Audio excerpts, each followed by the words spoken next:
Good evening class. आज हमें पढ़ना है भाग 1, क्योंकि कल हम लोग संविधान का बेसिक इंट्रोडक्शन देख लिए हैं, तो आज हमें पढ़ना है भाग 1 और आज हम उसी का शुरुआत करने जा रहे हैं। तो देखो भाग 1 में क्या लिखा है, तो हम कहेंगे भाग 1 में लिखा है संघ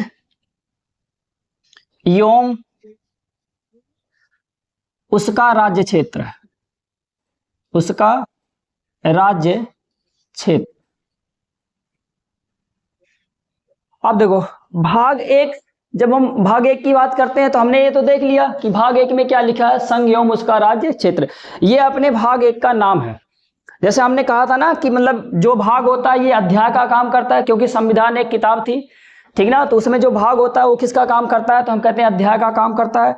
उसके बाद उसमें हमने देखा था जो हेडिंग्स होती थी वो आपके अनुच्छेद बनती थी। हमने ये देखा कि कितने मतलब कि मूल संविधान में कितने भाग हैं, कितने अनुच्छेद हैं, कितने अनुसूचियां हैं। हमने ये देखा कि वर्तमान संविधान में कितने भाग हैं और कितनी अनुसूचियां हैं। हमने दोनों चीजें देख ली है। तो आज हम उसी को आगे बढ़ा रहे हैं कि मतलब भाग 1 हमें पढ़ना है। तो भाग 1 का नाम क्या, मतलब अपने अध्याय का नाम क्या है, तो हम कहेंगे उसका नाम है संघ एवं उसका राज्य क्षेत्र। अब दूसरे नंबर पे ये आता है कि भाग 1 में कहां से लेके कहां तक अनुच्छेद आता है, तो हम कहते हैं भाग 1 में अनुच्छेद भाग 1 में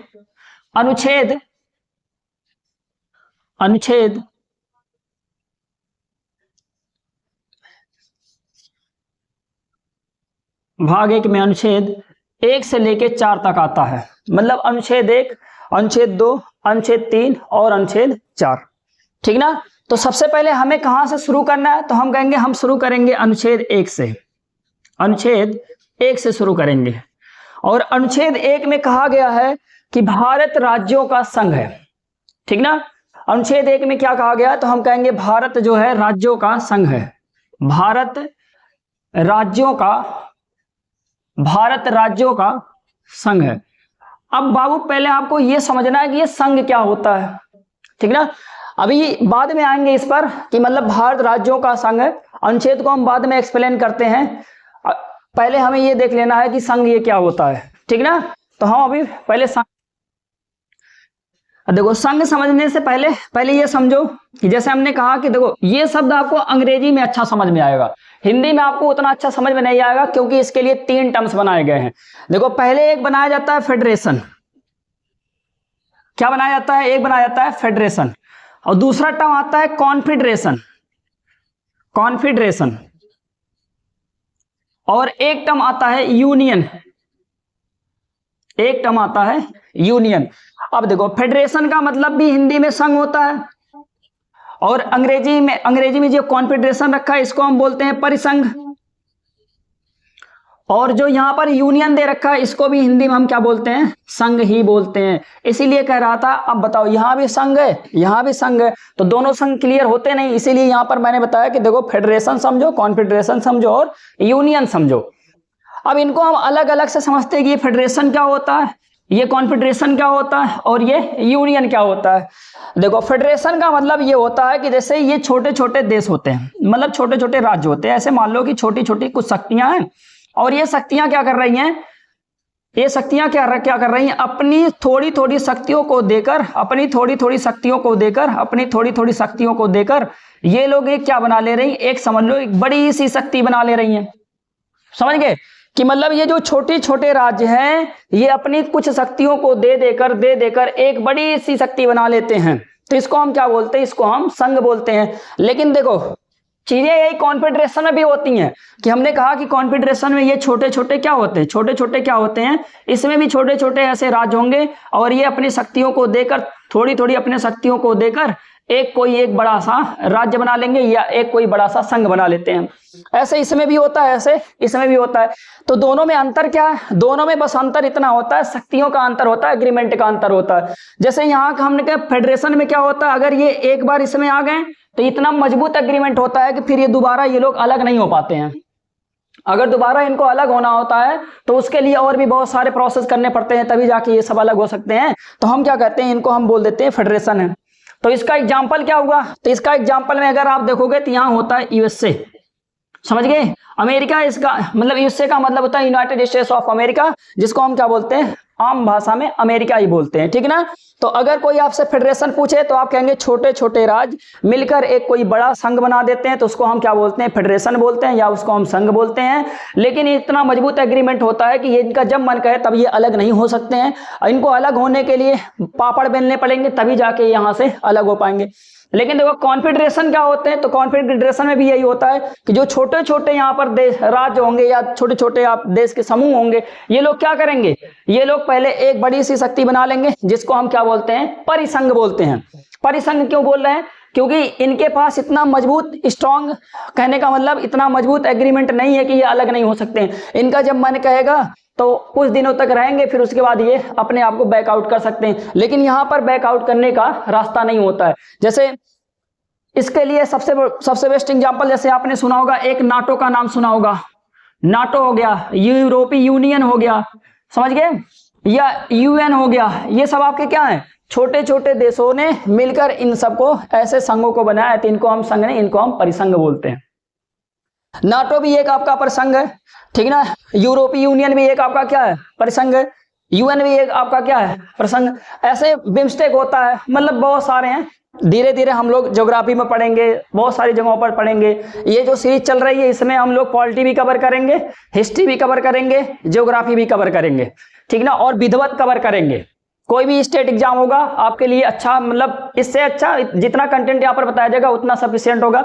चाहे आप एनसीईआरटी बाद में पढ़ेंगे, चाहे कुछ और पढ़ेंगे, आपको विधिवत समझ में चीजें आएंगी, ठीक ना। और इतना मैं यहाँ पर फैक्ट कवर करूंगा जिससे आपको बहुत सारी बुकों को भी नहीं पढ़ना पड़ेगा। तो उतना आप केवल देखते रहिए, कॉन्सेप्ट अपना क्लियर करिए। जहां आपको कॉन्सेप्ट में दिक्कत हो तो आप कमेंट करते रहिए, ठीक ना। अब यूनियन समझते हैं। अब यूनियन क्या होता है, देखो यूनियन क्या होता है, यूनियन में एक बड़ा सा देश होता है, या मतलब बड़ा सा एक क्या होता है, देश होता है, कंट्री होता है, राज्य होता है।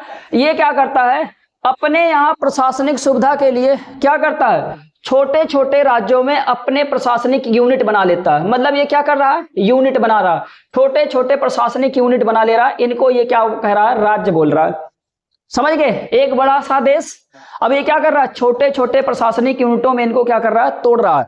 अब आपने देखा, कहने का मतलब ये हुआ कि ये जो बड़ा सा राज्य है इसने इनको शक्ति दी है, इसने इनको शक्ति दी है। लेकिन यहां पर आप देख रहे थे ये जो छोटे छोटे राज्य थे इन्होंने शक्तियां दे रखा था। तो यहां पर ये क्या हो रहा है, यहां पर जस्ट उल्टा हो रहा, फेडरेशन का ये क्या है, जस्ट उल्टा। तो मतलब आप क्या कहेंगे, ये जो छोटे छोटे राज्य हैं इनको कौन बना रहा है, तो हम कहेंगे इनको बना रहा है यूनियन बना रहा है। इनको कौन बना रहा है, यूनियन बना रहा है। तो ये आपका था यूनियन। यूनियन अगर आपसे कोई पूछे तो आप सीधे बताओ, यूनियन का मतलब ये होता है कि ये जो छोटे छोटे राज्य बने हुए हैं इनको एक कोई बड़ा सा देश बनाया होगा, ये कोई बड़ा सा राज्य रहा होगा, इसने छोटे छोटे राज्यों में इनको कन्वर्ट कर दिया। ये आपका क्या हो गया, यूनियन हो गया। मतलब कहने का मतलब मेरा ये हुआ कि ये जो यूनियन है ये शक्तियों को बांट रहा है। और यहाँ पर आप देख रहे होंगे फेडरेशन वाले में ये शक्तियां यहाँ पर कंसंट्रेट हो रही थी, और यहाँ पर शक्तियां क्या हो रही हैं, विकेंद्रीकरण हो रही हैं। तो कहने का मतलब ये हुआ कि यहाँ पर जो है शक्तियां एक जगह पर केंद्रित हो रही हैं, और यहाँ से शक्तियां क्या हो रही हैं, शक्तियां वितरित हो रही हैं। इसको बोला जाता है डिसेंट्रलाइजेशन, या इसी को बोला जाता है विकेंद्रीकरण बोला जाता है, और इसको बोला जाता है केंद्रीकरण बोला जाता है, या इसको बोला जाता है सेंट्रलाइज। शायद अब आपको इतना समझ में आ गया कि यूनियन क्या होता है और कॉन्फेडरेशन क्या होते हैं, फेडरेशन क्या होते हैं। तो आप कहेंगे यूनियन का एग्जाम्पल बता दीजिए। यूनियन का बेस्ट एग्जाम्पल है इंडिया। यूनियन का बेस्ट एग्जाम्पल कौन है, तो हम कहेंगे इंडिया। समझ गए। इंडिया कहने का मतलब एक बड़ा सा देश है, इसमें आप देखते होंगे छोटे छोटे राज्य बने हैं। छोटे छोटे राज्य कौन से बने, जैसे उत्तर प्रदेश हो गया, बिहार हो गया, मध्य प्रदेश हो गया, राजस्थान हो गया। ऐसे मतलब 28 राज्य हैं, आप देखते होंगे कि 28 राज्य ऐसे करके बने हुए हैं। तो हमने कहा कि ये जो राज्य हम बनाए ना, हमारा एक केंद्र है दिल्ली, और दिल्ली से हम क्या कर रहे हैं, इनको पूरा का पूरा हैंडल कर रहे हैं, ठीक ना। हम क्या कर रहे हैं, उत्तर प्रदेश, बिहार, मध्य प्रदेश, छत्तीसगढ़, झारखंड, इन सब में शक्तियों को बांट दिया है ताकि अपने यहाँ प्रशासनिक सुविधाओं को चलाना आसान हो जाए। क्योंकि आपको पता है हमेशा हर जगहों से दिल्ली जाना संभव नहीं था, तो ऐसे क्या कर दिया गया, छोटे छोटे टुकड़ों में इनको तोड़ दिया गया, ठीक ना। तो अपने यहाँ आपको दिख रहा होगा, अगर ऐसा यूनियन है तो यहाँ हमने पावर को क्या कर दिया, विकेंद्रीकरण कर दिया है, मतलब एक जगह से पावर को डिस्ट्रीब्यूट कर दिया है। समझ गए, इतना आपको समझ में आ गया। अगर इतना आपको समझ में आ गया तो अपने आप नोट्स में मेंशन कर लीजिए, ताकि हम अब इस चीज को खोलते हैं।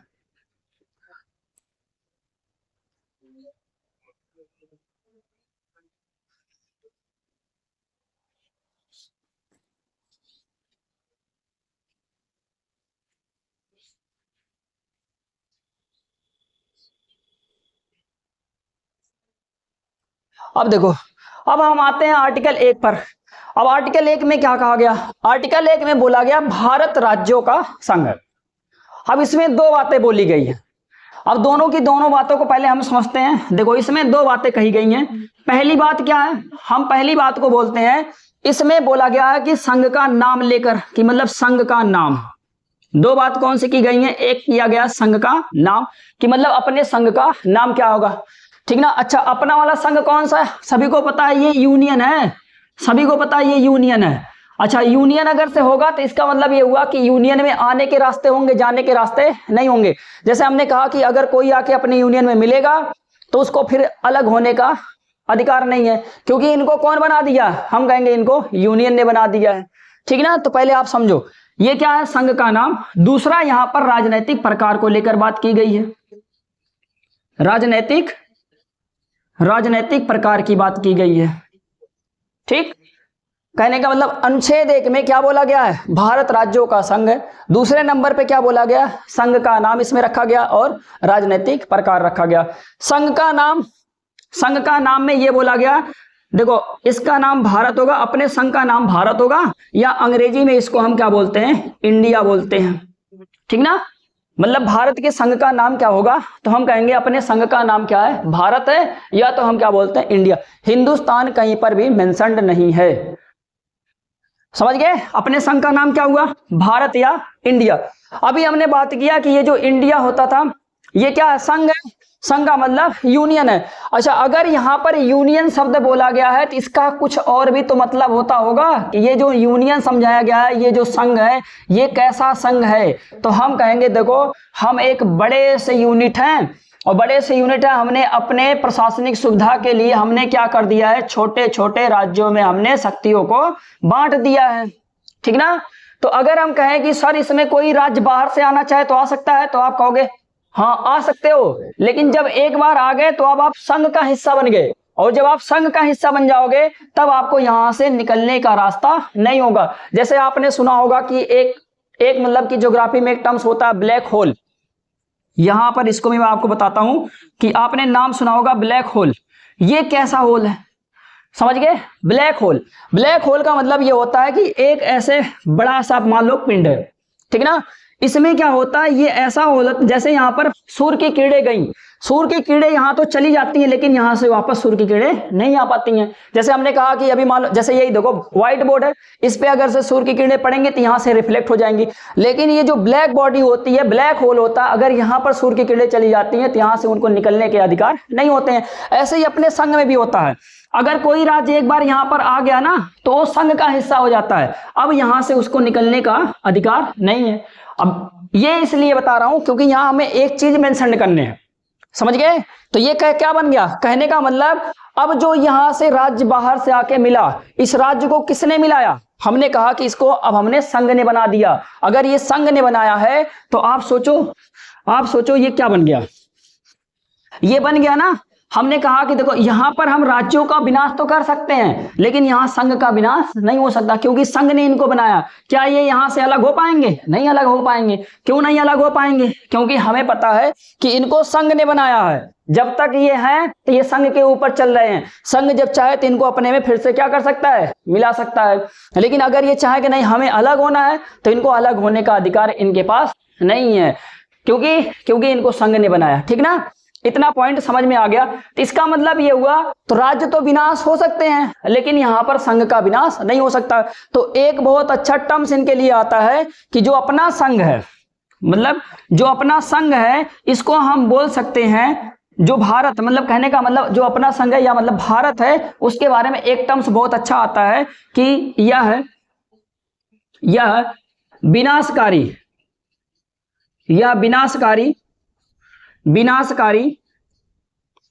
राज्यों का अविनाशकारी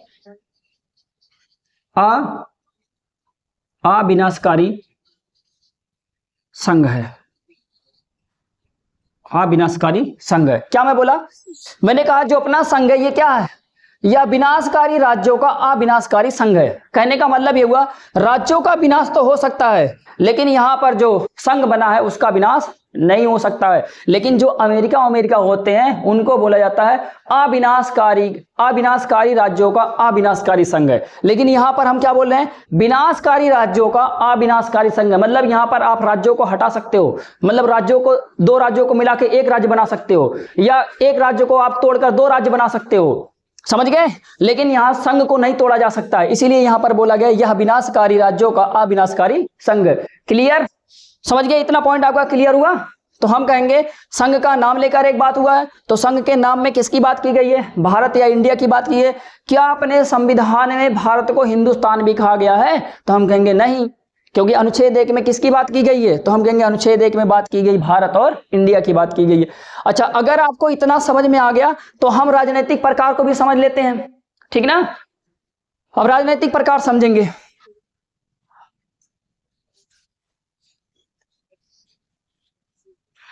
अब देखो राजनीतिक प्रकार समझना है। जो राजनीतिक प्रकार है यहां पर बताए गए हैं, भारत में राज्य होंगे। क्या होंगे, भारत में राज्य होंगे। और राज्य का मतलब ये हुआ कि इसका एक मुखिया होगा, जिसको हम क्या बोलेंगे, सीएम बोलेंगे, या मुख्यमंत्री बोलेंगे, ठीक ना। तो ये आपका हुआ कि भारत में एक राज्य होंगे, राजनीतिक प्रकार में राज्य, ठीक ना। अब देखेंगे कितने, तो हम कहेंगे इस समय भारत में 28 राज्य हैं। वर्तमान समय में मतलब 2025 में कितने हैं, तो हम कहेंगे 28 राज्य हैं। अच्छा, दूसरे राजनीतिक प्रकार की बात की गई है केंद्र शासित प्रदेश, केंद्र शासित प्रदेश। अब आप कहेंगे ये केंद्र शासित प्रदेश कौन से होते हैं, और भारत में इस समय कितने केंद्र शासित प्रदेश हैं। देखो पहले आप यहां पर बढ़िया से मेंशन कर लो, ठीक ना। ये कैसे हैं, तो हम कहेंगे ये ऐसे राज्य हैं, या ऐसे लिख लो, राष्ट्रपति द्वारा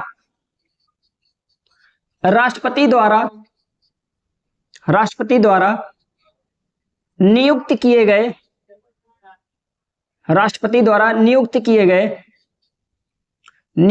गए प्रशासक द्वारा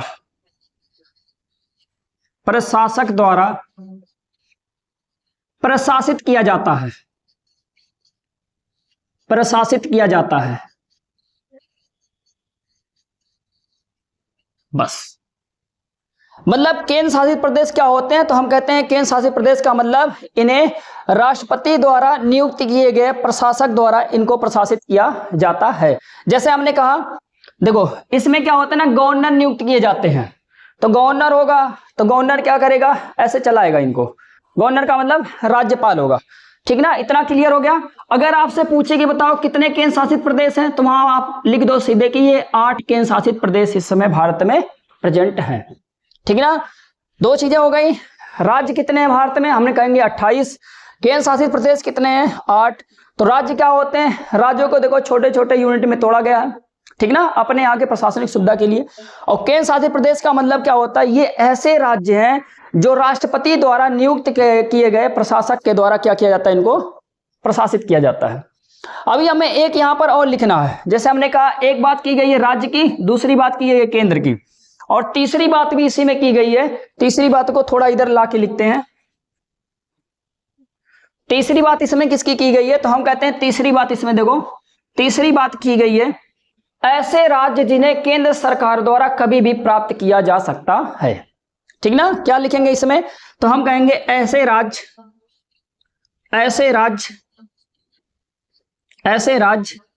जिन्हें केंद्र सरकार द्वारा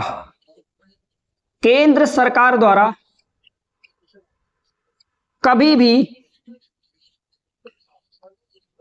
प्राप्त किया जा सकता है।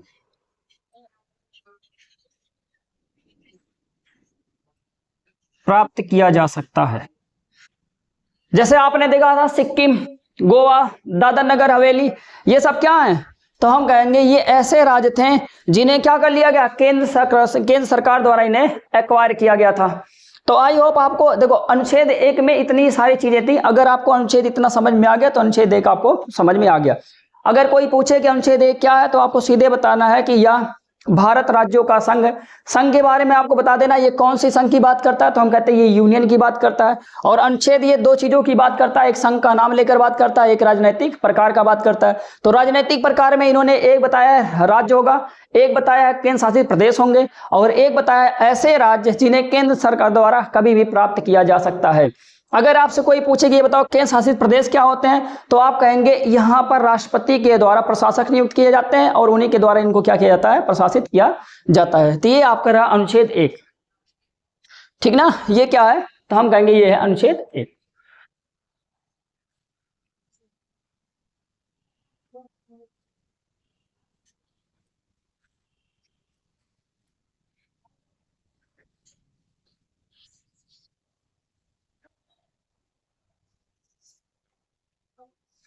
अब हम पढ़ेंगे अनुच्छेद 2।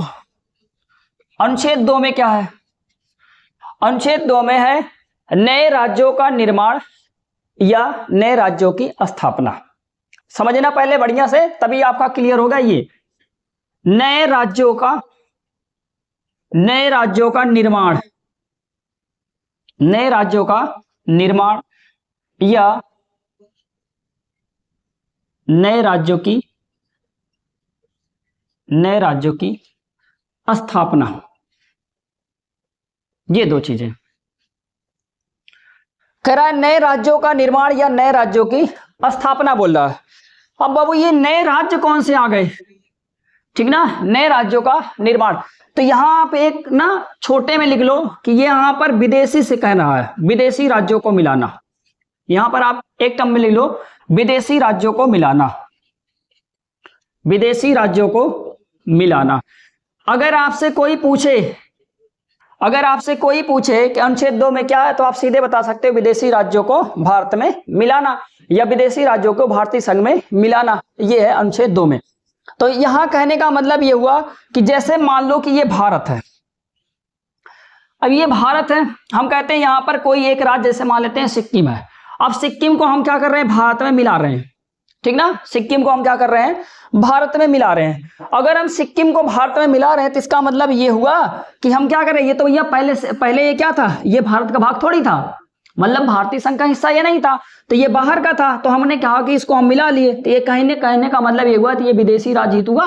जब भारत का नहीं हुआ, देशी नहीं हुआ, तो ये विदेशी हुआ। तो मतलब हम जब बाहर के राज्यों को अपने देश में मिलाते हैं या अपने संघ में मिलाते हैं, तो उनको हम बोलते हैं कि विदेशी राज्यों को हम मिला रहे हैं। ये कौन से अनुच्छेद में है, तो हम कहेंगे अनुच्छेद 2 में है, ठीक ना। जैसे मान लो कि आपको पाकिस्तान का कोई टुकड़ा भारत में मिलाना है, तो उसको अगर से इसमें मिलाना होगा तो हम कौन से अनुच्छेद से मिलाएंगे, तो हम कहेंगे अनुच्छेद 2 से मिलाएंगे। तो विदेशी राज्यों से जो भारत में आके मिलेगा या भारतीय संघ में जो आके मिलेगा, उसको हमें पावर कहां से मिलती है, तो हम कहते हैं अनुच्छेद 2 से मिलती है। क्लियर, समझ गए, ये बात क्लियर हो गई। तो इसमें जैसे हमने एक लिखा एग्जाम्पल, तो आप लिख सकते हो, इसका एग्जाम्पल है सिक्किम। इसका एग्जाम्पल कौन है, सिक्किम, ठीक ना। सिक्किम को भारत में मिलाया गया। अब आपसे एक क्वेश्चन सिक्किम वाले में पूछता है कि ये जो सिक्किम है, इसको बताओ कौन से संविधान संशोधन द्वारा भारत में मिलाया गया। संशोधन की बात हम लोग किए हैं। संशोधन का मतलब ये होता है कि संविधान में मॉडिफिकेशन किया जाता है, संविधान में कुछ परिवर्तन किया जाता है, उसको हम क्या बोलते हैं, संशोधन बोलते हैं। तो ऐसे ही सिक्किम को भारत में मिलाया गया, तो इसको कोई ना कोई संविधान संशोधन से मिलाया गया है। तो आपसे पूछेगा कि ये बताओ कि सिक्किम को भारत में कौन से संविधान संशोधन से मिलाया गया है, तो वहां पर आप लिखोगे 35वां संविधान संशोधन, 35वां संविधान संशोधन, 35वां संविधान संशोधन 1974। ये डेट याद होनी चाहिए। कई बार इसमें पूछा है कि सिक्किम को कौन से संविधान संशोधन मिलाया गया है, तो हम कहेंगे 35वां। कई बार केवल सन ही पूछा है 1974। दोनों चीजें आपको क्लियर हो जानी चाहिए बहुत अच्छे से। 35वां संविधान संशोधन 1974 से सिक्किम को भारत में मिलाया गया है, और इसको कौन से अनुच्छेद से मिलाया गया है, तो आपका तुरंत एग्जाम्पल क्या होना चाहिए, हम कहेंगे इसका होना चाहिए एग्जाम्पल में कि इसका आर्टिकल 2 से मिलाया गया था। अच्छा, और भी कुछ मिलाए गए हैं, तो हम कहेंगे गोवा को मिलाया गया है, गोवा को मिलाया गया है। और कुछ मिलाया गया तो हम कहेंगे दादर नागर हवेली को मिलाया गया है, दादर नागर हवेली को मिलाया गया। ये इसके कुछ एग्जाम्पल थे, अनुच्छेद 2 के ये कुछ एग्जाम्पल थे। तो अगर अब आपसे कोई पूछे कि बताइए कि विदेशी राज्यों को भारत में मिलाने के लिए हमें कौन से अनुच्छेद से पावर चाहिए, तो आप बताएंगे अनुच्छेद 2 से पावर चाहिए, ठीक ना। अब आगे चलते हैं हम लोग, आगे हम चलते हैं अनुच्छेद 3 पर।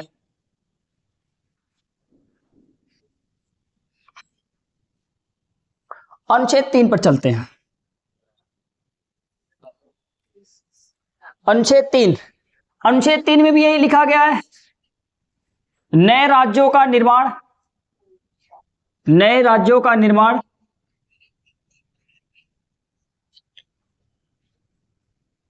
सीमा क्षेत्र में, सीमा क्षेत्र में परिवर्तन। इतनी बात इसमें भी कही गई है। अब इसमें मतलब अनुच्छेद 2 में भी यही बात बोली गई थी, नए राज्यों का निर्माण। यहां भी क्या बोला गया, नए राज्यों का निर्माण। लेकिन ये कौन से नए राज्य हैं, तो हम कहेंगे जैसे देखो ये अपना प्यारा भारत है, तो कहने का मतलब ये अपना संघ है। अगर ये अपना संघ है तो कहने का मतलब पहले यहीं से वो रहा होगा, भारत में ही रहा होगा। तो भारत में रहने का मतलब ये हुआ कि इसको हमने 2 भाग में बांट दिया। तो कहने का मतलब यहाँ जो राज्य हैं उन्हीं राज्यों में से तोड़ के हम एक और नया राज्य बना रहे हैं, तो उसको हमने यहाँ पर क्या रखा है, नए राज्यों का निर्माण। मतलब यहाँ पर रीएडजस्टमेंट हो रहा है, इसको हम क्या बोलते हैं, इंटरनल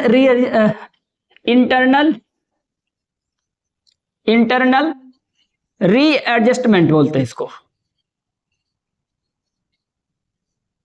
कहने का मतलब पहले वो भारत का मतलब भारतीय संघ का वो हिस्सा है, फिर उसको हम तोड़ के क्या बना रहे हैं, 2 राज्य बना दे रहे हैं। जैसे आपने देखा होगा कि अगर ये यूपी है, यूपी से टूटकर उत्तराखंड बन गया, ठीक ना। ऐसे एमपी था, एमपी से टूटकर क्या बन गया, तो हम कहेंगे छत्तीसगढ़ बन गया। फिर ऐसे हमने देखा था बिहार था, बिहार से टूटकर क्या बन गया, तो हम कहेंगे झारखंड बन गया।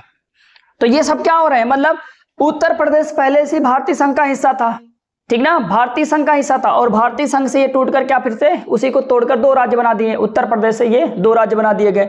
ऐसे मध्य प्रदेश भारतीय संघ का हिस्सा था, उसको तोड़कर हमने क्या बना दिया, 2 राज्य बना दिए, एक मध्य प्रदेश और एक छत्तीसगढ़ बना दिया। ऐसे बिहार से भी हमने क्या कर दिया, तोड़कर क्या बना दिए, झारखंड बना दिए। तो ये सब पहले क्या थे, पहले भारत के हिस्सा थे, और जो भारत के हिस्सा थे इन्हीं में से केवल क्या कर दिया गया है, इनके नाम में चेंज कर दिया गया। कहने का मतलब उसमें से 2 राज्य बना दिया गया। अच्छा, अब एक चीज आपसे ये पूछता है कि ये कब अलग हुआ, ये कब अलग हुआ, ये कब अलग हुआ, ये पूछता है। तो देखो इसको मैं ऑर्डर से लिख देता हूं। तो यहां आप लिख लेंगे छत्तीसगढ़ जो होता है ये मध्य प्रदेश से 1 नवंबर 2000 को बना था, ठीक ना। और उत्तराखंड जो बना था ये बना था 9 नवंबर 2000 को उत्तराखंड की स्थापना होती है। ये इनके समझ जाओ कि स्टेटहुड है। तो कहने का मतलब अगर आपसे पूछे कि उत्तर प्रदेश से उत्तराखंड कब बना, तो आप बताओगे 9 नवंबर 2000 को बना। इसका मतलब ये हुआ कि उत्तराखंड की स्थापना कब हुई, तो आप कहोगे 9 नवंबर को उत्तराखंड की स्थापना हुई थी। फिर हम कहेंगे मध्य प्रदेश से छत्तीसगढ़ बना, तो हम कहेंगे मध्य प्रदेश से छत्तीसगढ़ कब अलग हुआ, तो हम कहेंगे 1 नवंबर 2000 को। इसका मतलब छत्तीसगढ़ की जो स्थापना हुई कब हुई है, 1 नवंबर सन 2000 में। ऐसे आप कहेंगे बिहार से झारखंड अलग हुआ, तो ये कब हुआ, तो हम कहेंगे ये हुआ था 15 नवंबर सन 2000। ये डेट आपको याद हो जानी चाहिए कि मध्य प्रदेश से छत्तीसगढ़ बना था 1 नवंबर 2000 को, और बिहार से झारखंड बना था 15 नवंबर सन 2000 को। समझ गए। ऐसे ही फिर एक और राज्य बनता है, उसका नाम होता है तेलंगाना। अगर आप तेलंगाना की बात करते हैं तो वो कब बना, तो हम कहेंगे 2 जून सन 2014 को, ठीक ना। यहां भी लिख लेते हैं। पहले एक हुआ करता था आंध्र प्रदेश, पहले क्या हुआ करता था, केवल आंध्र प्रदेश।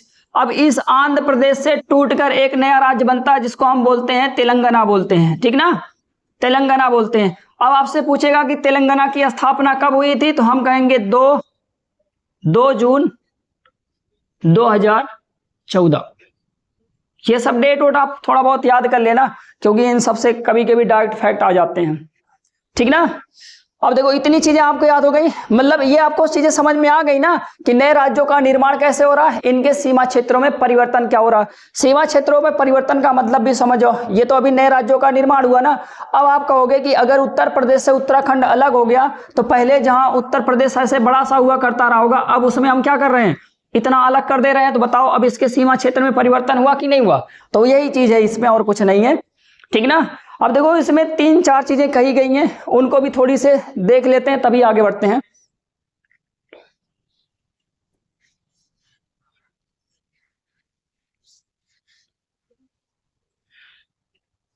अब देखो इसमें हमने क्या कर दिया, इसमें जो जो बातें की गई उनके बारे में लिखो।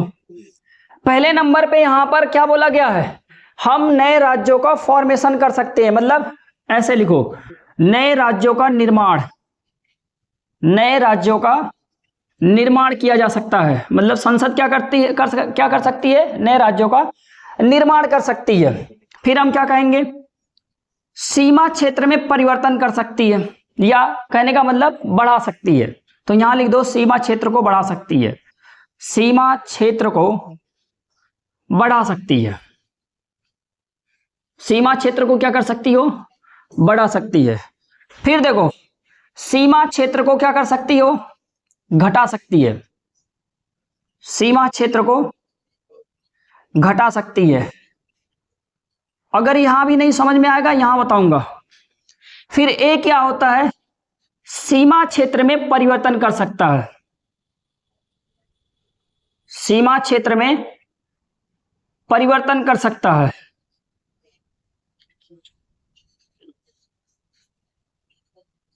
परिवर्तन कर सकती है सर, ठीक ना।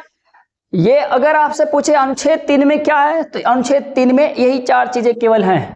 क्या क्या है अनुच्छेद 3 में, तो हम कहेंगे नए राज्यों का निर्माण, ठीक ना, सीमा क्षेत्र को बढ़ा सकती है, सीमा क्षेत्र को घटा सकती है, सीमा क्षेत्र में परिवर्तन कर सकती है।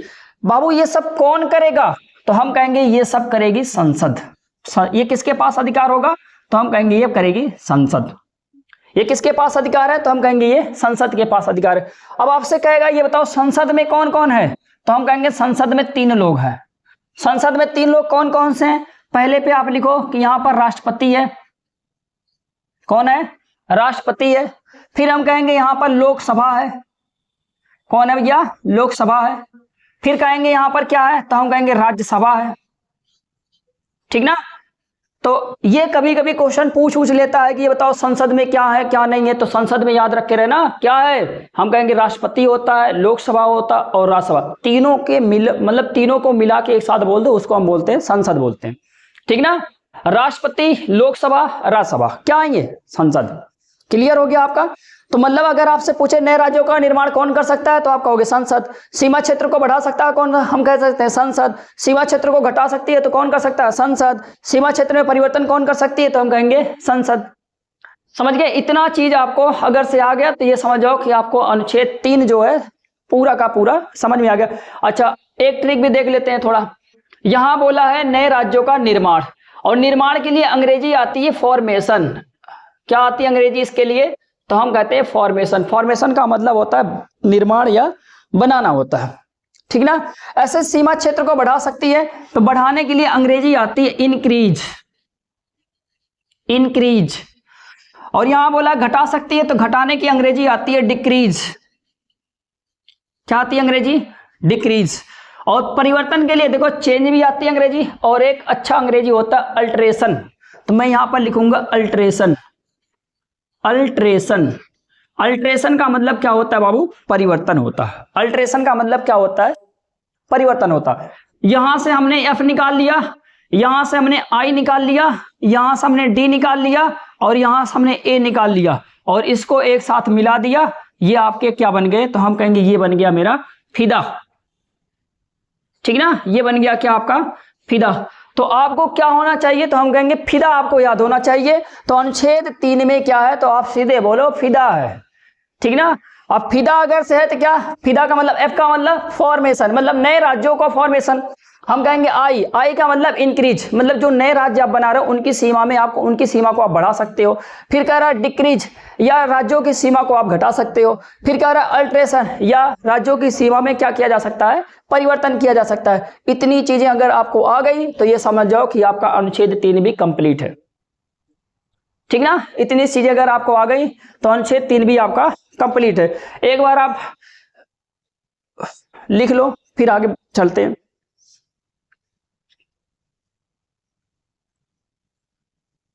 ठीक ना। आगे चलेंगे अनुच्छेद नंबर 4 पर। अनुच्छेद 4 में किसकी बात की गई है?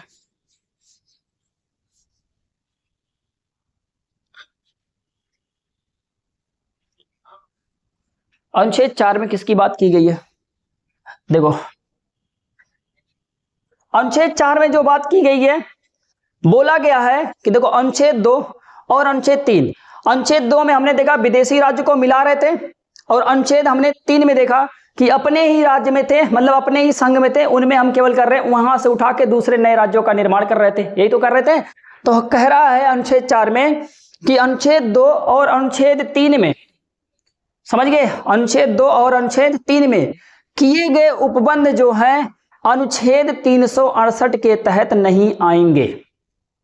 अब इस बात का मतलब समझो। अभी पहले आप बढ़िया से नोट्स मेंशन करो, चीजों को समझो, ताकि आपको पूरी की पूरी चीजें समझ में, जल्दबाजी नहीं करने हैं चीजों में, चीजों को केवल विधिवत समझिए, क्योंकि जो चीजें आती हैं एकदम पूरा कॉन्सेप्चुअल चीजें आती है पेपर में, रटी रटाई चीजें एकदम नहीं आती हैं, ठीक ना। तो हम यहां पर क्या लिखेंगे? अनुच्छेद 1, अनुच्छेद 2 तथा अनुच्छेद 3 में किए गए उपबंध अनुच्छेद 368 के तहत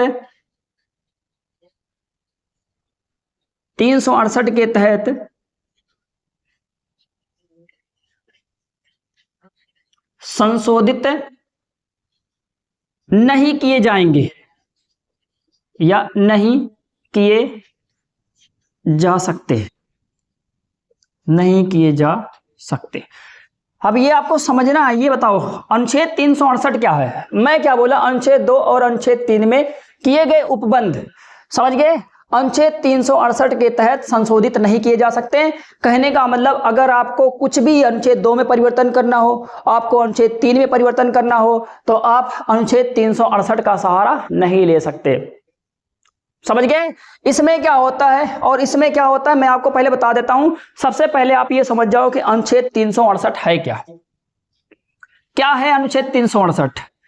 आया तो बहुत प्रेम से आया। देखो अनुच्छेद 368 में आप लिख लो यहां पर संशोधन का प्रावधान रखता है। ये संशोधन का प्रावधान है इसमें,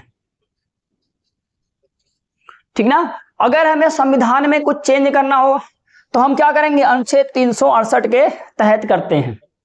ज्यादातर चीजों को हम कैसे हम करेंगे संशोधन? तो हम कहेंगे अनुच्छेद 368। ये सीधे क्वेश्चन पूछा था कि ये बताइए कि संशोधन विधि कौन से अनुच्छेद में है, तो याद होना चाहिए कि संशोधन विधि अनुच्छेद 368 में है। लेकिन इसमें जो संशोधन किया जाता है वो किया जाता है साधारण बहुमत से। कैसे किया जाता है? तो हम कहेंगे साधारण बहुमत से, ठीक ना। संशोधन कैसे किया जाता है? साधारण बहुमत से। बाबू साधारण बहुमत का मतलब क्या होता है? साधारण बहुमत का मतलब हम कहेंगे साधारण बहुमत का मतलब ये होता है कि जैसे मान लो कि 100 लोग हैं, ठीक ना। अब 100 लोगों में से क्या कर दिए? 51 लोग एक साइड है और 49 लोग एक साइड है, ठीक ना। 51 लोग कह रहे हैं ये चीज होनी चाहिए और 49 लोग कह रहे हैं ये चीज नहीं होनी चाहिए। तो यहां पर ये देखा जाता है अगर आधे से अधिक हो, बहुमत अगर आधे से अधिक होता है तो उसको हम क्या बोलते हैं? साधारण बहुमत बोलते हैं। तो आप कहेंगे देखो 100 का आधा होता है 50 और 50 से एक अधिक है कि नहीं है? हमने कहा 51 है, तो इसका मतलब ये साधारण बहुमत है। तो जहां पर आधे से अधिक बहुमत होता है वहां पर हम क्या बोलते हैं? कहते हैं कि ये साधारण बहुमत से। अगर हमें मान लीजिए कि कोई मुद्दा हो, ठीक ना, कोई मुद्दा हो, किसी पर हमें डिबेट कर रहे हो, तो वहां अगर से लोग कह रहे हैं, मान लो वहां पर 200 लोग हैं, अगर 200 लोगों में से 201 लोग कह रहे हैं ये चीजें होनी चाहिए, और वहां पर बाकी जैसे हमने कहा कि 200 लोग थे, 200 लोग मान लो 101 लोग क्या कह रहे हैं? 101 लोग कह रहे हैं कि नहीं ये चीजें होनी चाहिए, और 99 लोग कह रहे हैं ये चीजें नहीं होनी चाहिए। तो अगर साधारण बहुमत से पास करना होगा तो हम कहेंगे भैया आधे से अधिक हो जाओ, उसके बाद हम कर देते हैं, समझ गए। तो कहने का मतलब यहाँ पर आधे से अधिक हो जाता है तो ये आपका क्या बन गया? हम कहते हैं साधारण बहुमत बन गया। लेकिन अगर मैं कहूं कि ये जैसे 100, ये बताओ एक तरफ 55 है और एक तरफ 45 है, तो क्या इसमें पास होगा? भैया होगा, क्योंकि आधे से अधिक है ना। आधे से एक अधिक होना चाहिए। इसका लिए देखो जो मेन क्राइटेरिया रखा गया है आधे से अधिक, आधे से एक अधिक, समझ गए? अगर आधे से एक अधिक है तो होना चाहिए, बस इतना फुलफिल है, चाहे अब वहां 60 है, चाहे 55 है, चाहे 70 है, उससे मतलब नहीं है। अच्छा, अब यही एक और आता है विशेष बहुमत। विशेष बहुमत हम लोग नहीं पढ़ेंगे, क्योंकि विशेष बहुमत में यह बोला जाता है विशेष बहुमत। विशेष बहुमत, विशेष बहुमत का मतलब यह होता है कि जितना होंगे, जैसे यहां पर 100 थे, इनका 2/3 लिया जाता है। विशेष बहुमत का मतलब कितना लिया जाएगा? इनका 2/3 लिया जाएगा। जैसे 100 का 2/3 अगर से करोगे तो ये आएगा 66 पॉइंट कुछ आएगा, ऐसे करके, समझ गए? मतलब 66-67 के आसपास आता हो, तो ये आपका आता है विशेष बहुमत। तो जो अनुच्छेद 368 होता है, इसमें जो भी नियम या कानून पास किए जाएंगे वो साधारण बहुमत से पास किए जाते हैं, ठीक ना। और ऐसे केसों में मैं आपको बता दूं, वहां पर कोई भी बिल होता है, एक बिल होता है, तो जो बिल बनता है वहां पर हम आपको बता दें कि वहां आपको क्या करना है, वहां केवल आधे से अधिक प्रपोजल देखने हैं, उससे ज्यादा नहीं देखने हैं, ठीक ना। बिल के बारे में कभी बाद में किसी दूसरे सेशन में बात करेंगे, यहां पर बताना संभव है नहीं इतना, ठीक ना। तो आपको इतना केवल जानते रहना कि जो ये साधारण बहुमत होता है, साधारण बहुमत का मतलब होता है आधे से एक अधिक। अनुच्छेद 368 संशोधन का प्रावधान करता है, संशोधन का प्रावधान करता है, और ये जो संशोधन इसमें होते हैं ये साधारण बहुमत से संशोधन होते हैं। अब इसमें मैं आपको एक केस बताऊंगा, ठीक ना। वो जो केस है उसके बारे में पहले इतना आप उतार लो, तब इसके बारे में करते हैं, ठीक ना। इसमें कुछ बहुत अच्छा डिबेट हुआ है, उस डिबेट के बारे में अभी करवाता हूं आज। देखो, अनुच्छेद 4 से संबंधित एक केस है, उसका नाम है बेरुबारी केस। बेरुबारी केस क्या है? ये बेरुबारी केस, देखो पहले ये देखो, ये अपना प्यारा भारत है, ठीक ना। भारत जो था, यहां एक इसको बोलते थे हम पश्चिमी पाकिस्तान, इधर जो हुआ करता था उसको हम बोलते थे पश्चिमी पाकिस्तान, ठीक ना। और ये बीच वाला अपना भारत है, और इधर जहां आप देखते होंगे बांग्लादेश वाला रीजन है, इसको बोला जाता था पूर्वी पाकिस्तान। पूर्वी पाकिस्तान, ठीक ना। दो चीजें पहले आप समझो, यहां ही बांग्लादेश है, तो उस बांग्लादेश का पहले जो नाम हुआ करता था पूर्वी बांग्लादेश, पूर्वी पाकिस्तान हुआ करता था। तो यहां पर एक एरिया था जिसका नाम था बेरुबारी। ये एरिया है ना, कि किसी का नाम नहीं है, ये एरिया है। इस यहाँ का एरिया मतलब क्षेत्र है, और इसी का नाम क्या है? बेरुबारी है, समझ गए। और बेरुबारी में एक जगह है थाना नंबर 12, क्या हम कहते हैं? थाना नंबर 12, ठीक। अब ये केस समझना, बहुत अच्छे से समझना। तो ये जो बेरुबारी था या थाना नंबर 12 था, ये था पाकिस्तान का हिस्सा, और बंटवारे के समय ये चला आया भारत में, ठीक ना। बंटवारे के समय ये कहां चला आया? तो हम कहते हैं ये चला आया भारत में। अब धीरे धीरे ऐसे बीतते गया, तो आपको पता है ये कि 1947 में भारत विभाजित हो गया, तो इधर आपका बन गया पूर्वी पाकिस्तान, इधर बन गया आपका पश्चिमी पाकिस्तान, ठीक ना। और इधर हमारा प्यारा भारत बीच में आ गया। तो ये जो बेरुबारी वाला जगह था वो किस में आ गया? बंटवारे के समय हमने कहा ये आ गया भारत में, ठीक ना। अब 1952 धीरे धीरे कौन सा डेट आया? 1952 आया। अब 1952 में जितने पाकिस्तान थे, मतलब पाकिस्तानियों को याद आया कि बेरुबारी तो छूट गया, थाना नंबर 12 तो छूट गया, समझ गए। तो इनको जब 1952 में याद आया, तो 1952 में पाकिस्तान मांग करने लगा कि बेरुबारी हमें चाहिए, ठीक ना, बेरुबारी हमें चाहिए। तो अब यहाँ के भी नेता ऐसे ही थे, तो उन लोगों ने क्या कहा? 1958 आता है। अब 1958 में नेहरू जी ने एक एग्रीमेंट कर दिया, और उस एग्रीमेंट के थ्रू उन्होंने ये डिसाइड किया कि बेरुबारी को हम पाकिस्तान को दे देते हैं, ठीक ना, क्लियर समझना। अब 1958 में क्या हुआ? एक एग्रीमेंट हुआ, सहमति हुई। तो हम कहेंगे यहां पर क्या होती है? एक एग्रीमेंट होता है, और एग्रीमेंट इतना आप लोग को पता ही होगा अंग्रेजी, ठीक ना, एग्रीमेंट होता है। और इस एग्रीमेंट में क्या बोला गया? इस एग्रीमेंट में बोला गया कि चलो हम बेरुबारी को किसको दे देते हैं? पाकिस्तान को दे देते हैं। चलो क्लियर हो गया इतना। समझ गए। जो यहां पर एग्रीमेंट होता है इसी एग्री को बोलते हैं नेहरू नून एग्रीमेंट बोलते हैं। अब अगर आपसे हो सकता है ये पूछ ले कि नेहरू नून एग्रीमेंट कब हुआ था, तो याद रखे रहना 1958 में हुआ था नेहरू नून एग्रीमेंट, ठीक ना। और नेहरू नून एग्रीमेंट में कौन सी बात बोली गई कि हम बेरोजगारी किसको देंगे, हम बेरोजगारी को किसको देंगे, पाकिस्तान को देंगे। किसको देंगे, तो हमने कहा इसको हम पाकिस्तान को देंगे। किसको देंगे, हम पाकिस्तान को देंगे। भैया क्या आप अगर आप पीएम हो तो आप उठा के किसी भी जमीन को दे दोगे। अब बात आके यहीं फंसी, समझ गए, बात यहीं तो आके फंसी। तो अब ये कहां गए, जब नेहरू जी आए तो नेहरू कहां चले गए, अब नेहरू जाएंगे कहां, संसद जाएंगे। नेहरू गए संसद। अब संसद में बात यही चल रही है कि मैं नेहरू नून एग्रीमेंट करके आया हूं 1958 में, और मुझे क्या करना है, बेरोजगारी जगह को किसको दे देना है, पाकिस्तान को दे देना है। अब संसद वहां पर कहती है भैया देखो ये संसद है, संसद होती है, इसमें लोकसभा होता है, इसमें लोकसभा है तो इसमें विपक्ष वाले भी बैठेंगे और पक्ष वाले भी बैठेंगे, समझ गए। जब वहां पर विपक्ष वाले बैठे तो उन्होंने उंगली कर दी, और उंगली उन्होंने क्या कर दी, कहा कि देखो भैया आप बेरोजगारी को कैसे आप पाकिस्तान को दे सकते हो, वो तो अपने भारत में आ गया तो भारत का हिस्सा हो गया ना अब। तो उन्होंने कहा कि देखो अपने संविधान में आर्टिकल नंबर 3 है, कौन सा है, आर्टिकल नंबर 3 है, और आर्टिकल नंबर 3 में एक बात बोली गई है जिसको हम क्या बोलते हैं बाबू, फिदा बोलते हैं। मतलब हम फॉर्मेशन कर सकते हैं, हम क्या कर सकते हैं, सीमा को बढ़ा सकते हैं, हम क्या करते हैं, सीमा को घटा सकते हैं, और हम क्या कर सकते हैं, हम उसमें परिवर्तन कर सकते हैं। हाँ ये बातें लिखी गई हैं, परिवर्तन कर सकते हो, लेकिन बताओ क्या आपको अगर सीमा को घटाना होगा तो क्या इसका मतलब ये हुआ कि आप उठा के दूसरे देश को दे दोगे, ये तो नहीं लिखा गया है ना कि ये हम फॉरेन कंट्री को देंगे।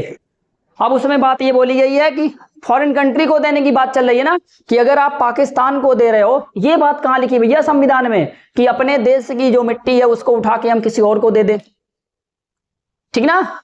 मतलब अगर वो भारत में है, बंटवारे के समय भारत में आ चुका है और पाकिस्तान उसको क्लेम कर रहा है, करने दो, ठीक ना। ये थोड़ी हुआ कि मतलब हम अगर अपने संविधान में परिवर्तन कर सकते हैं, चेंज कर सकते हैं, सीमा को घटा सकते हैं, घटा सकते हैं। घटाने का मतलब ये हुआ जैसे अभी देखो उत्तर प्रदेश था तो उत्तर प्रदेश में से काट के हमने उत्तराखंड बना लिया, है तो अपने देश में है ना, उसमें कोई परिवर्तन नहीं है। लेकिन यहां पर क्या, यहां तो उठा के जमीन दूसरे देश को दी जा रही थी, तो यहां पर उन्होंने रोक लगा दी। अब ये केस अपना क्या बन गया। तो अब यहां पर जो संसद थी, संसद ने इस पे क्या लगा दी, ठप्पा लगा दी। अब देखो जब यहां पर संसद ने ठप्पा लगा दी कि आप बेरोजगारी को पाकिस्तान को नहीं दे सकते, तब अब क्या होगा, अब यहां से आते हैं राजेंद्र प्रसाद। देखो ऊपर वाले में थोड़ी मैं मिटाऊंगा अब, क्योंकि आपको ये केस समझाना है।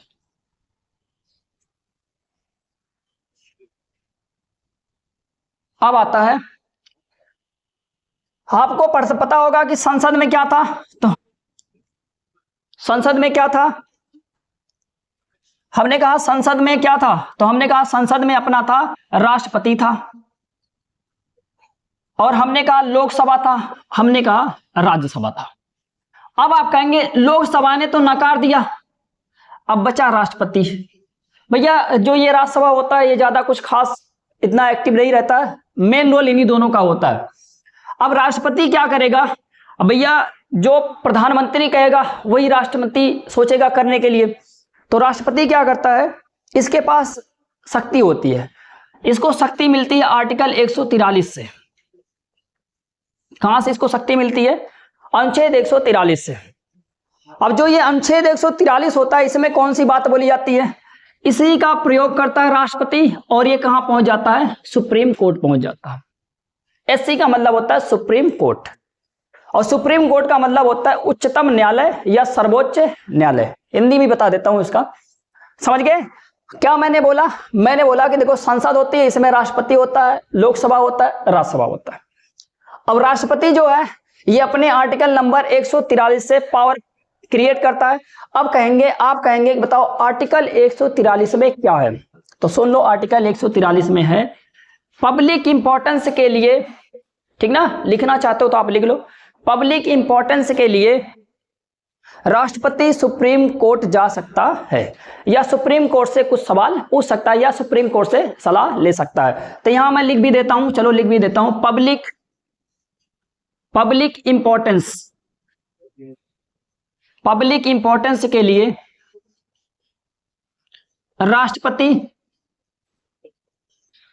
राष्ट्रपति सुप्रीम कोर्ट से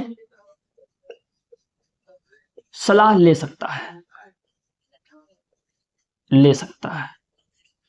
पब्लिक इंपॉर्टेंस का मतलब ये होता है कि लोगों की भलाई के लिए या लोगों के महत्वपूर्णता के लिए ये सब कदम कोई उठाना, समझ गए, बस यही होता है, कुछ और नहीं होता। बाकी आर्टिकल तो हम पढ़ेंगे ही सब, अभी केवल यहां पर देखो चीजों को आप अगर से रिलेट करके पढ़ेंगे तो आपको चीजें बढ़िया समझ में आएंगी। अब मैंने क्या समझाया आपको, आर्टिकल 143 का प्रयोग करेगा कौन, राष्ट्रपति, और कहां पहुंचेगा, सुप्रीम कोर्ट। अब सुप्रीम कोर्ट से पूछा कि ये बताओ कि ये जो बेरूबारी केस है, मतलब जो बेरूबारी जगह है, इसको हम पाकिस्तान को दे सकते हैं कि नहीं, समझ गए। तो उन्होंने कहा, सुप्रीम कोर्ट ने कहा नहीं। सुप्रीम कोर्ट ने क्या कर दिया, कहा नहीं, आप नहीं दे सकते हो। अगर आपको देना ही है तो आपको संविधान में क्या करना होगा, परिवर्तन करना पड़ेगा, संशोधन करना पड़ेगा, समझ गए। तो यहां पर क्या किया जाता है, संशोधन किया जाता है। किसमें, तो हम कहेंगे संविधान में संशोधन किया जाएगा।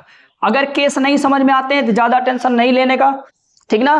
केस उस बहुत मतलब मायने तो रखते ही, अगर मान लीजिए नहीं समझ में आ रहा है तो बहुत ज्यादा टेंशन लेने की जरूरत नहीं है, समझ गए। अब यहां पर क्या होता है, संशोधन किया जाता है संविधान में। अब जो संशोधन किया जाता है इसको बोला जाता है 9वां संविधान संशोधन। कौन सा, 9वां संविधान संशोधन। 9वां संविधान संशोधन 1960। और जो ये संविधान संशोधन किया जाता है, और इसी संविधान संशोधन के थ्रू बेरूबारी को किसको दे दिया जाता है, बेरूबारी को पाकिस्तान को दे दिया जाता है, पाकिस्तान को दे दिया गया।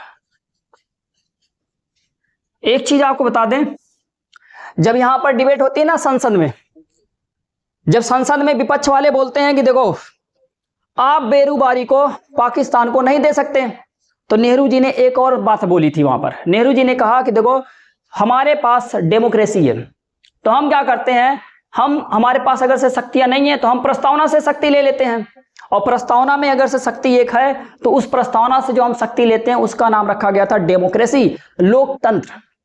या जो अपने इस प्रस्तावना में लोकतांत्रिक व्यवस्था की गई थी कि मतलब यहां तो हमारे पास लोकतंत्र है, लोकतंत्र का मतलब हम उसी का प्रयोग करके, मतलब लोगों से अगर हमें लोगों ने यहां पर भेजा है तो हम क्या करते हैं, वही पावर यूज कर लेते हैं, वही पावर यूज करके हम क्या कर देते हैं, इनको दे देते हैं। भैया कहां दे दोगे, संविधान भी तो कुछ चीज होती है। तो ये लोग कहां पहुंचे, सुप्रीम कोर्ट। अब सुप्रीम कोर्ट ने कहा अगर आपको बेरूबारी देना ही है तो देखो आर्टिकल में आपको क्या करने पड़ेंगे, संशोधन करने पड़ेंगे। और संशोधन कौन सा किया गया, 9वां संविधान संशोधन 1960 किया गया, ठीक ना। 9वां संविधान संशोधन 1960 किया गया, और इसी के थ्रू क्या कर दिया गया, बेरूबारी को पाकिस्तान को। आज के लिए हमें इतना ही पढ़ना था, समझ गए। भाग 1 आपका पूरा कंप्लीट हो चुका है, ठीक ना। और कुछ भी इसमें अगर आपको कुछ डाउट हो तो आप कमेंट करिएगा, उस पर हम लोग फिर अगला नेक्स्ट वीडियो बनाएंगे। कल हम पढ़ेंगे भाग 3 या भाग 2, दोनों में से कोई एक भाग उठाएंगे। जो ज्यादा इंपॉर्टेंट होगा देखता हूं वही वाला पढ़ा देता हूं, क्योंकि देखो नागरिकता से क्वेश्चन इस समय कम आ रहे हैं। तो अगर हो सकता है तो भाग 2 ही पढ़ा दूंगा, नहीं तो भाग 3 पे चलते हैं, ठीक ना। ठीक है।